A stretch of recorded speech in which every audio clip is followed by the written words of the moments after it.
Nubuat tentang Yehuda dan Yerusalem. Judul Yesaya 1 ayat 1 sampai 1. Penglihatan yang telah dilihat Yesaya bin Amos tentang Yehuda dan Yerusalem dalam zaman Uzia, Yotam, Ahaz, dan Hizkia, raja-raja Yehuda. Pengaduan tentang bangsa yang tidak setia itu. Yesaya 1 ayat 2 sampai 9. Dengarlah hai langit dan perhatikanlah hai bumi, sebab Tuhan berfirman, Aku membesarkan anak-anak dan mengasuhnya, tetapi mereka memberontak terhadap aku. Lembu mengenal pemiliknya, tetapi Israel tidak. Keledai mengenal palungan yang disediakan tuannya, tetapi umatku tidak memahaminya. Celakalah bangsa yang berdosa, kaum yang syarat dengan kesalahan, keturunan yang jahat-jahat, anak-anak yang berlaku buruk. Mereka meninggalkan Tuhan, menista yang Maha Kudus Allah Israel, dan berpaling membelakangi Dia. Di mana kamu mau dipukul lagi, kamu yang bertambah murtad, seluruh kepala sakit dan seluruh hati lemah lesu. Dari telapak kaki sampai kepala tidak ada yang sehat, bengkak dan bilur dan luka baru, tidak dipijit dan tidak dibalut dan tidak ditaruh minyak. Negerimu menjadi sunyi sepi, kota-kotamu habis terbakar. Di depan matamu orang-orang asing memakan hasil dari tanahmu. Sunyi sepi negeri itu seolah-olah ditunggang balikan orang asing. Putri Sion tertinggal sendirian, seperti pondok di kebun anggur, seperti gubuk di kebun mentimun, dan seperti kota yang terkepung. Seandainya Tuhan semesta alam tidak meninggalkan pada kita sedikit orang yang terlepas, kita sudah menjadi seperti Sodom dan sama seperti Gomora. Bertobat lebih baik dari mempersembahkan korban. Yesaya 1 ayat 10 sampai 20. Dengarlah firman Tuhan, hai pemimpin-pemimpin manusia Sodom. Perhatikanlah pengajaran Allah kita, hai rakyat manusia Gomora. Untuk apa itu korbanmu yang banyak-banyak? Firman Tuhan, Aku sudah jemu akan korban-korban bakaran berupa domba jantan dan akan lemak dari anak lembu gemukan. Darah lembu jantan dan domba-domba dan kambing jantan tidak kusukai. Apabila kamu datang untuk menghadap di hadiratku, siapakah yang menuntut itu daripadamu, bahwa kamu menginjak-injak pelataran bait suciku? Jangan lagi membawa persembahanmu yang tidak sungguh, sebab baunya adalah kejijikan bagiku. Kalau kamu merayakan bulan baru dan Sabat, atau mengadakan pertemuan-pertemuan, aku tidak tahan melihatnya, karena perayaanmu itu penuh kejahatan. Perayaan-perayaan bulan barumu dan pertemuan-pertemuanmu yang tetap. Aku benci melihatnya, semuanya itu menjadi beban bagiku. Aku telah payah menanggungnya. Apabila kamu menadahkan tanganmu untuk berdoa, aku akan memalingkan mukaku. Bahkan sekalipun kamu berkali-kali berdoa, aku tidak akan mendengarkannya, sebab tanganmu penuh dengan darah. Basuhlah, bersihkanlah dirimu, jauhkanlah perbuatan-perbuatanmu yang jahat dari hadapan mataku. Berhentilah berbuat jahat. Belajarlah berbuat baik, usahakanlah keadilan.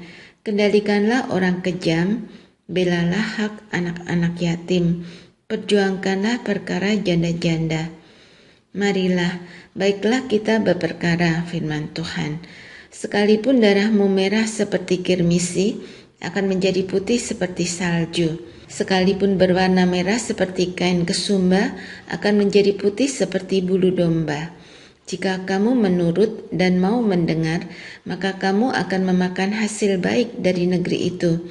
Tetapi jika kamu melawan dan memberontak, maka kamu akan dimakan oleh pedang. Sungguh, Tuhan yang mengucapkannya.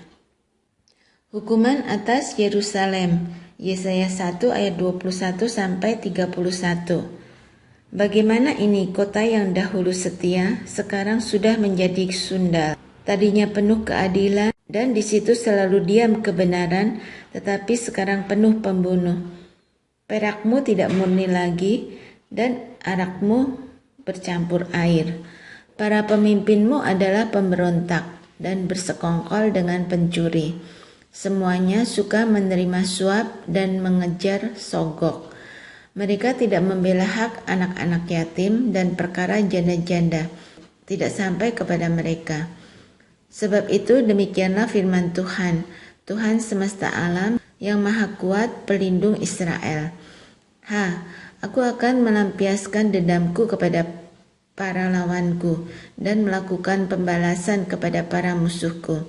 Aku akan bertindak terhadap engkau. Aku akan memurnikan perakmu dengan garam soda dan akan menyingkirkan segala timah daripadanya. Aku akan mengembalikan para hakimmu seperti dahulu dan para penasehatmu seperti semula. Sesudah itu engkau akan disebutkan kota keadilan, kota yang setia.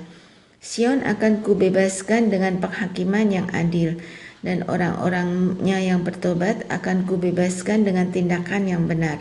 Tetapi orang-orang yang memberontak dan orang-orang berdosa akan dihancurkan bersama-sama, dan orang-orang yang meninggalkan Tuhan akan habis lenyap. Sungguh, kamu akan mendapat malu karena pohon-pohon keramat yang kamu inginkan, dan kamu akan tersipu-sipu karena taman-taman dewa yang kamu pilih. Sebab kamu akan seperti pohon keramat yang daunnya layu dan seperti kebun yang kekurangan air. Maka yang kuat menjadi seolah-olah kapas, dan pekerjaannya menjadi seolah-olah bunga api. Keduanya menimbulkan api, dan tidak ada yang dapat memadamkan. Sion sebagai pusat kerajaan damai. Yesaya 2 ayat 1-5. Firman yang dinyatakan kepada Yesaya bin Amos tentang Yehuda dan Yerusalem.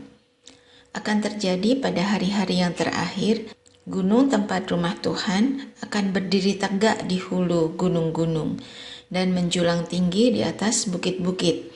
Segala bangsa akan berduyun-duyun ke sana, dan banyak suku bangsa akan pergi serta berkata, "Mari kita naik ke gunung Tuhan, ke rumah Allah Yakub, supaya Ia mengajar kita tentang jalan-jalannya, dan supaya kita berjalan menempuhnya.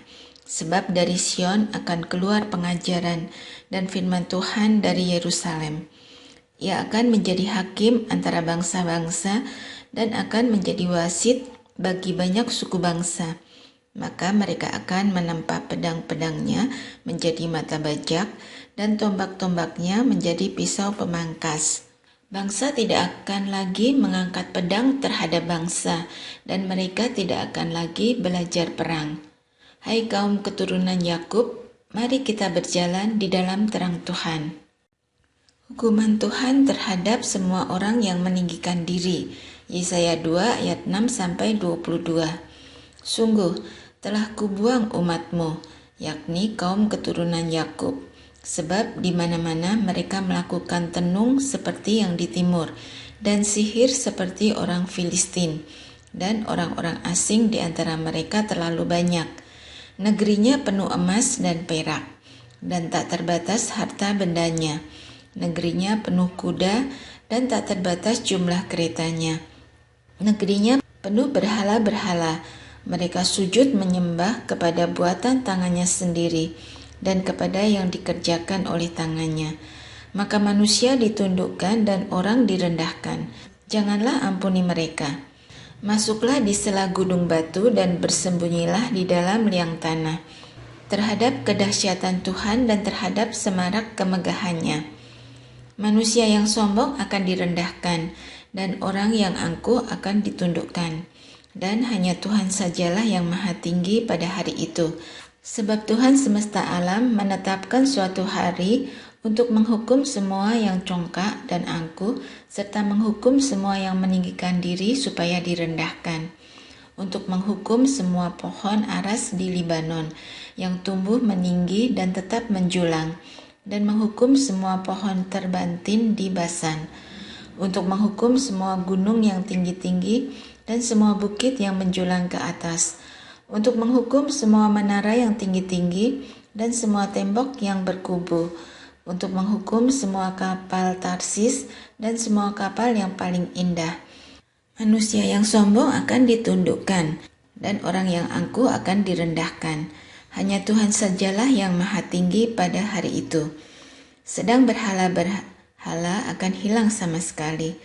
Maka orang akan masuk ke dalam gua-gua di gunung batu dan ke dalam liang-liang di tanah, terhadap kedahsyatan Tuhan dan terhadap semarak kemegahannya, pada waktu ia bangkit menakut-nakuti bumi. Pada hari itu berhala-berhala perak dan berhala-berhala emas yang dibuat manusia untuk sujud menyembah kepadanya akan dilemparkannya kepada tikus dan kelelawar. Dan ia akan masuk ke dalam lekuk-lekuk di gunung batu dan ke dalam celah-celah di bukit batu, terhadap kedahsyatan Tuhan dan terhadap semarak kemegahannya pada waktu ia bangkit menakut-nakuti bumi. Jangan berharap pada manusia, sebab ia tidak lebih daripada embusan napas. Dan sebagai apakah ia dapat dianggap? Hukuman Tuhan terhadap orang-orang yang menyesatkan bangsa itu. Yesaya 3 ayat 1-15. Maka sesungguhnya Tuhan semesta alam akan menjauhkan dari Yerusalem dan dari Yehuda setiap orang yang mereka andalkan, segala persediaan makanan dan minuman, pahlawan dan orang perang, hakim dan nabi, petenung dan tua-tua, perwira dan orang yang terpandang, penasihat dan ahli sihir dan orang yang paham mantra. Aku akan mengangkat pemuda-pemuda menjadi pemimpin mereka, dan anak-anak akan memerintah atas mereka. Maka bangsa itu akan mendesak-desak seorang kepada seorang, yang satu kepada yang lain. Orang muda akan membentak-bentak terhadap orang tua, orang hina terhadap orang mulia, sehingga apabila seorang memegang saudaranya di rumah ayahnya dan berkata, "Engkau masih mempunyai jubah, jadilah pemimpin kami, dan reruntuhan ini di bawah kuasamu." Maka pada hari itu saudaranya akan menjawab, "Aku tidak mau menjadi tabib. Di rumahku tidak ada roti dan tidak ada jubah. Janganlah angkat aku menjadi pemimpin bangsa." Sungguh, Yerusalem telah runtuh dan Yehuda telah rubuh, sebab perkataan mereka dan perbuatan mereka melawan Tuhan, dan mereka menantang kemuliaan hadirat-Nya. Air muka mereka menyatakan kejahatan mereka, dan seperti orang Sodom, mereka dengan terang-terangan menyebut-nyebut dosanya, tidak lagi disembunyikannya. Celakalah orang-orang itu, sebab mereka mendatangkan malapetaka kepada dirinya sendiri. Katakanlah berbahagia orang benar, sebab mereka akan memakan hasil pekerjaannya.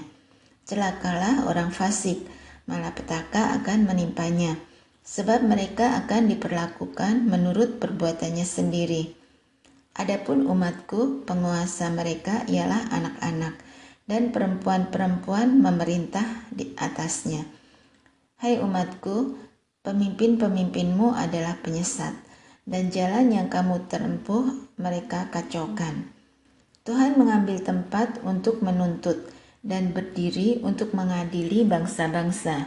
Tuhan bertindak sebagai hakim atas tua-tua dan pemimpin-pemimpin umat-Nya. Kamulah yang memusnahkan kebun anggur itu. Barang rampasan dari orang yang tertindas tertumpuk di dalam rumahmu. Mengapa kamu menyiksa umatku dan menganiaya orang-orang yang tertindas? Demikianlah firman Tuhan Allah semesta alam. Hukuman Tuhan terhadap wanita-wanita Sion yang sombong. Yesaya 3 ayat 16 sampai Yesaya 4 ayat 1.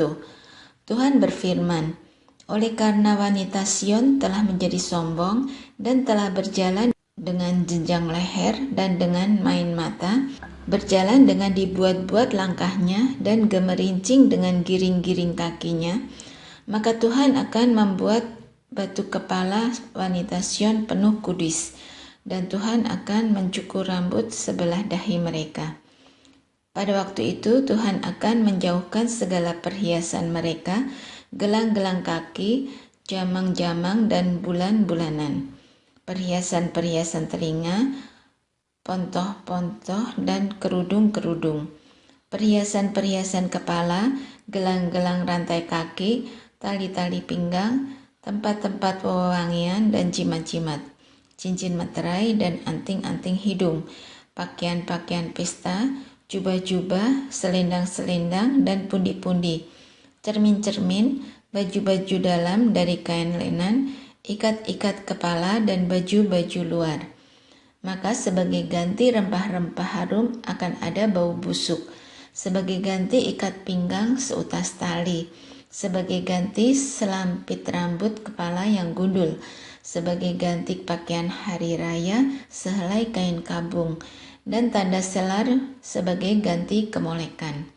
Orang-orangmu akan tewas oleh pedang dan pahlawan-pahlawanmu oleh perang.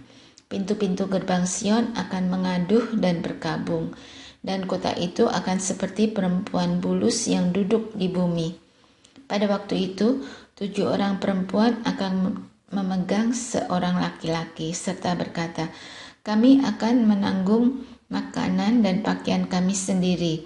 Hanya biarlah namamu dilekatkan kepada nama kami. Ambillah aib yang ada pada kami."